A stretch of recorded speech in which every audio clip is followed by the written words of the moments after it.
जयपुर से खबर आपको बता रहे हैं। आईएएस तबादला सूची में एक आईएएस का अलग से तबादला। झुंझुनू जिला कलेक्टर होंगे आईएएस डॉक्टर अरुण गर्ग। कार्मिक विभाग ने आदेश जारी कर दिया है। देर रात 62 आईएएस की तबादला सूची जारी की गई थी। एक और सूची जारी होने की भी चर्चा जोरों पर है। तो देखिए, ये सूची जारी की गई जिसमें 62 आईएएस अधिकारियों के तबादले की सूची जारी की गई है और एक और सूची की चर्चा है कि जो जारी हो सकती है। देर रात 62 आईएएस की तबादला सूची जारी की गई थी और अब एक और सूची की चर्चा है कि एक और सूची जारी हो सकती है। देर रात ये 62 आईएएस की तबादला सूची जारी की गई और अब चर्चा एक और सूची के जारी होने की है कि एक और सूची जो है जल्द ही जारी की जाएगी।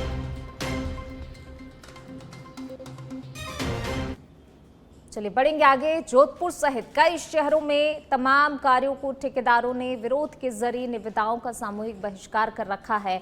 इसी को लेकर आज ठेकेदार महासंघ की ओर से कैबिनेट मंत्री जोगाराम पटेल से वार्ता की गई। इसके साथ ही 14 सूत्री मांग पत्र भी कैबिनेट मंत्री जोगाराम पटेल को सौंपा गया। संघर्ष समिति के महेश गहलोत ने बताया कि सरकार अपनी मनमर्जी के नियम और नीतियां लागू करने के कारण ठेकेदारों पर अहित हो रहा है।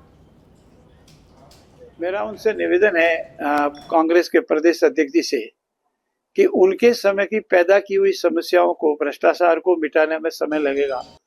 ये यशस्वी भजनलाल जी की सरकार है और ये भ्रष्टाचार पे जीरो टॉलरेंस नीति पे चल रही है। ये हम लोग ही है जो स्वयं जाकर के, चाहे फैक्ट्रियों में हो, चाहे शहर की सफाई व्यवस्था हो, चाहे और कोई हो, हम जाकर के मौके पे जनता के बीच में खड़े रहते हैं। कांग्रेस ने अपने पूरे राज्य में भ्रष्टाचार को पनपाया है, एक कोई नहीं पकड़ा है। और एक साल से हमारी ठेकेदारों की जायज मांगा का हमारे द्वारा मांगी जा रही है, लेकिन अभी तक सरकार ने नहीं की। इसीलिए हमने आज मंत्री महोदय जोगाराम जी पटेल साहब से यहाँ मिलने आए हैं कि हमारी मांगे को मनवाई जाए और हमें राहत प्रदान करवाई जाए।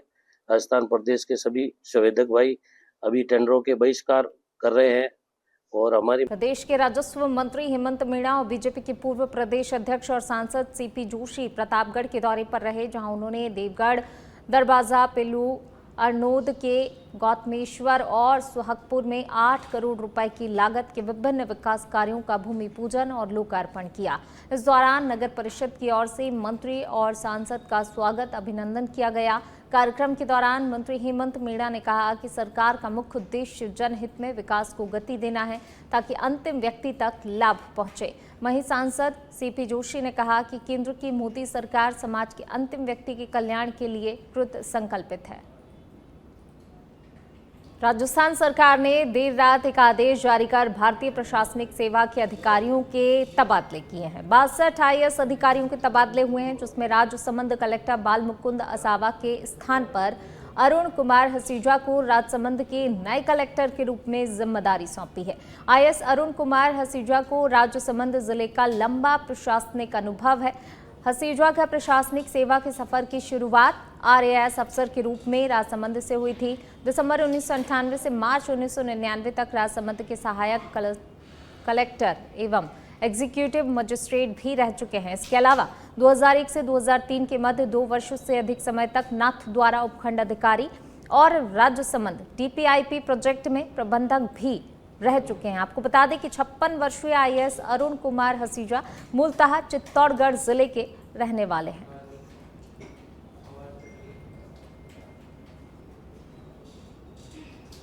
और अब खबर बांसवाड़ा से है, जहां पर हाल ही में सदर थाना क्षेत्र में बीते माह चोरी और हत्या के मामले सामने आए, जिसमें पूछताछ के नाम पर निर्दोषों को थाने में बंद कर प्रताड़ित करने के आरोप लगे हैं। पाड़ी खुर्द और सालिया गांव के 4 लोगों ने इस संबंध में पुलिस अधीक्षक और उप पुलिस अधीक्षक को परिवाद देकर न्याय की मांग की है।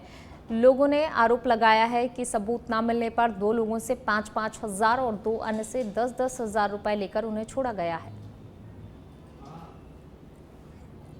17 तारीख को गांव में चोरी हुई थी और 19 को मर्डर हुआ था। 19 को रात को हमको उठा के ले आए और हमको 2 दिन रखा और 2 को 4 दिन रखा और पैसे परिजनों ने, घर वालों ने दिया। पैसे दे के हमको छोड़ दिया। कितने पैसे दिए थे? 2 जनों को 5-5 हजार लिए और 2 जनों को 10-10 लिए। मांगे कितने थे पैसे उन्होंने? अब वो तो हमको पता नहीं है, लेकिन बच्चे बता रहे थे। पैसे लेने के कितनी देर बाद छोड़ा गया था? पैसे लेकिन घंटे भर में छोड़ दिया था हमको। वो कितने समय तक रखा था अंदर? अंदर तो 1 दिन 2 दिन? 2 दिन। 2 दिन अंदर रखा? हाँ, 2 दिन अंदर 2 रहे हाँ। और 2 जने रहे 6 दिन। पिछले महीने 19 तारीख को ग्राम पंचायत सालिया के करीब 4 लोगों को पुलिस ने उठाया। ग्राम पंचायत सालिया में से 2 दिन पहले एक वारदात हुई थी जिसके अंदर दिन दहाड़े चोरी हुई, उस आप सब लोग जानते हो। उसके बाद एक संदिग्ध परिस्थितियों में एक व्यक्ति की मृत्यु हुई। उसके बाद पुलिस ने 4 इनोसेंट लोगों को उठाया और 2 को 2 दिन हवालात में रखा बिना कपड़ों के, 5-5 हजार रुपए लिए और छोड़ दिया। उसके बाद 2 को 6 दिन तक रखा और उनको भी तो उस समय की आइडियोलॉजी थी, जो उस समय जो उन्होंने बातें कही थी उनको आज भी माननीय प्रधानमंत्री जी आज पूरा कर रहे हैं। धारा 370 हटाई, बहुत बड़ा काम किया जो किसी ने सोचा भी नहीं था, लेकिन कर दिखाया मोदी जी ने। और उस समय जो बात कही उन्होंने कि कश्मीर हमारा बहुत ही महत्वपूर्ण अंग है भारत का, वो भी प्रधानमंत्री जी ने कर दिखाया। गरीब कल्याण की योजनाएं हैं, उस समय जो उन्होंने सपना देखा था अखंड भारत का, उसको भी हम लोग आज पूरा कर दिख रहा है हमारे सामने कि ये सब कुछ पूरा होने वाला है, एक विकसित भारत बनने जा रहा है। सभी उनको याद भी करते हैं, उनके संघर्ष को याद करते हैं, उनसे बहुत उनके जीवन से हम सभी कार्यकर्ताओं को प्रेरणा मिलती है और मुझे लगता है कि वो समय हमें भूलना नहीं चाहिए। वो जो संघर्ष उन्होंने किया, जो क्या परिस्थितियां थी, विपरीत परिस्थितियां थी, उस समय उन्होंने जो कुछ किया ना, आज हम लोग देखते हैं कि कैसे किया होगा, लेकिन बहुत कुछ सीखने को मिलता है। युवा पीढ़ी को भी उनके जीवन से बहुत कुछ सीखने को मिलता है। मैं तो आपके माध्यम से युवा पीढ़ी को कहना चाहूंगी कि वो भी उनके बारे में, उनके जीवन के बारे में पढ़ें, जानकारी हासिल करें, क्योंकि वो उस समय जो उन्होंने किया, आज हमको बहुत आसान लगता है ये सब कुछ, लेकिन आसान नहीं था। वो जो इतना लंबा जो समय गया, 12-13 लोगों की पार्टी आज आप देखिए 14 करोड़ लोगों की पार्टी बन चुकी है। बहुत बड़ा काम हुआ है। आपकी सरकार भी मोदी परिणाम चल रही है? बिल्कुल चल रही है, बिल्कुल चल रही है और करनी चाहिए। और निश्चित रूप से अभी नई एजुकेशन पॉलिसी में, राष्ट्रीय एजुकेशन पॉलिसी में ये सब कुछ भी किया जाएगा। ये जरूरी है। ये सब लोग हैं जिन्होंने हमारी जो अखंड भारत की नींव रखी थी, जो आज जिस भारत में हम लोगों को जीने का मौका मिल रहा है, हम बहुत सौभाग्यशाली हैं। उस समय की जनता सौभाग्यशाली नहीं थी। उन्होंने वो सब कुछ देखा, वो समय देखा, और उस समय जो उन्होंने किया, जो उन्होंने नारा लगाया, वो आज भी नारा बहुत महत्वपूर्ण है। और आज प्रधानमंत्री जी उनके सारे जो उस समय जो उन्होंने बात कही थी, उन सभी चीजों को पूरा करने में बहुत बड़ा उनका योगदान है।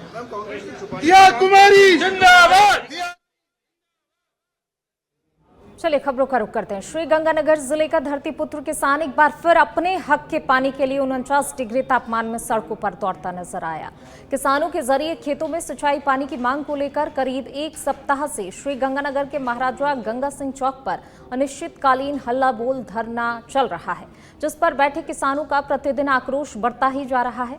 तो वहीं इस धरने को धीरे धीरे हर वर्ग का समर्थन भी मिल रहा है, जिसको लेकर आज मजदूरों और व्यापारियों ने पूरे जिले भर की अनाज मंडियों के साथ साथ रायसिंह नगर के मजदूरों और व्यापारियों ने कृषि जिन्सों की नीलामी बंद कर दी और पूरे दिन शटर डाउन हड़ताल कर धरने को खुला समर्थन देकर राज्य सरकार के प्रति अपनी नाराजगी जाहिर की।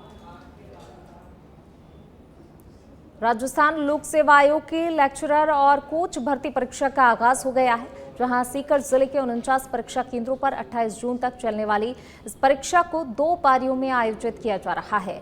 पहली पारी की परीक्षा सुबह 10 से 11:30 बजे तक हुई। दूसरी पारी दोपहर 2:30 बजे से शाम 5:30 बजे तक होगी। पहले दिन पहली पारी में परीक्षा के लिए 14,412 कैंडिडेट्स और दूसरी पारी में 5,063 कैंडिडेट्स रजिस्टर्ड हैं। सुबह की पारी में सामान्य ज्ञान और दोपहर में हिंदी विषय की परीक्षा होगी। परीक्षा शुरू होने से 1 घंटे पहले ही परीक्षा केंद्रों के गेट बंद कर दिए गए।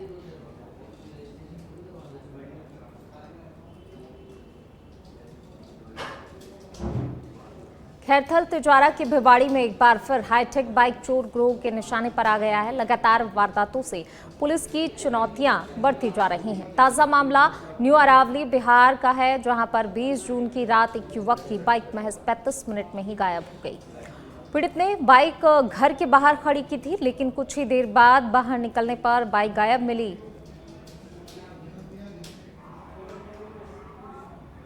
चौदह करोड़ लोग जिनका नेतृत्व प्रधानमंत्री मोदी जी कर रहे हैं, हमारे पार्टी के अध्यक्ष नड्डा जी कर रहे हैं, हमारे गृह मंत्री अमित शाह जी कर रहे हैं, उस रास्ते पे चलते हुए आज हम एक ऐसे मुकाम पे पहुंचे हैं जहां भारत वाकई में आत्मनिर्भर बन रहा है और मजबूत बन रहा है। ये संकल्प बार बार हमें लेना है और इस संकल्प को लेकर हमें इस राष्ट्र के प्रति समर्पित रह के काम करना है। एक उदाहरण है श्यामा प्रसाद मुखर्जी जी हम सबके लिए, और उसी उदाहरण पर हम सब चल रहे हैं। धन्यवाद।